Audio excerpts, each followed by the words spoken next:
দ্রাবিড় একজন বিশ্বমানের কোচ, এটা নিয়ে কোনো সন্দেহ নেই, কিন্তু বাংলাদেশের জন্য উপযুক্ত কোচ নয়।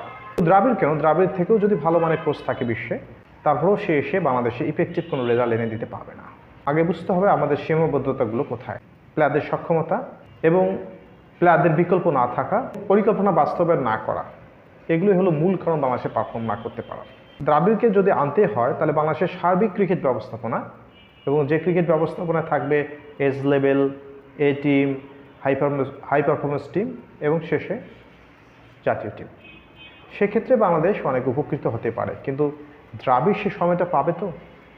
আর যদি পায়েও ধরে নিলাম, সেক্ষেত্রে দ্রাবিড় এসে বাংলাদেশের প্রথম যে পরিবর্তনটা সেটা কী করবে?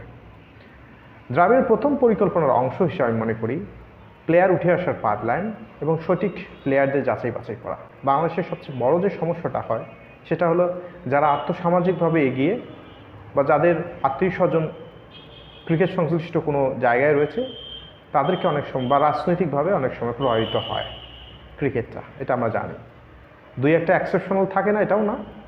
তবে হ্যাঁ, যেহেতু আমরা ভালোবাসি, একটা ক্রিকেট জাতি হিসেবে আমরা ক্রিকেটটাকে ভালোবাসি, এখানে সার্বিকভাবে অনেক দরিদ্র ফ্যামিলি থেকে ক্রিকেটাররা উঠে আসে এবং ম্যাক্সিমাম যদি আপনি জাতীয় টিমের খেলোয়াড়গুলো দেখেন, প্রায় মধ্যবিত্ত এবং নিম্নবিত্ত ফ্যামিলি থেকে উঠে এসেছে দুই একজন বাদে।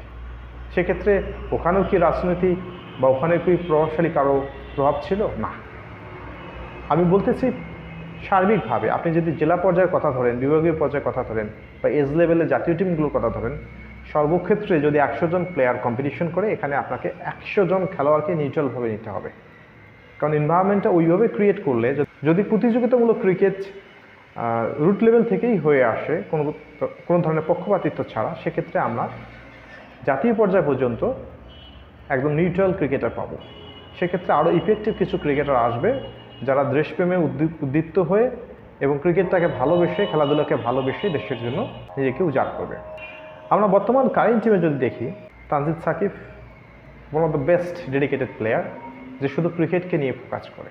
সুতরাং দ্রাবিড়কে যদি আমরা কাজে লাগাতে চাই, কোচ নয়, তাকে ক্রিকেট পরিকল্পনার অংশ হিসেবে ক্রিকেট কিভাবে বাংলাদেশের চলবে সেই দায়িত্বে তাকে যদি দিতে পারে বাংলাদেশ, অদূর ভবিষ্যতে বাংলাদেশও খুব একটা ভালো জায়গায় যেতে পারবে।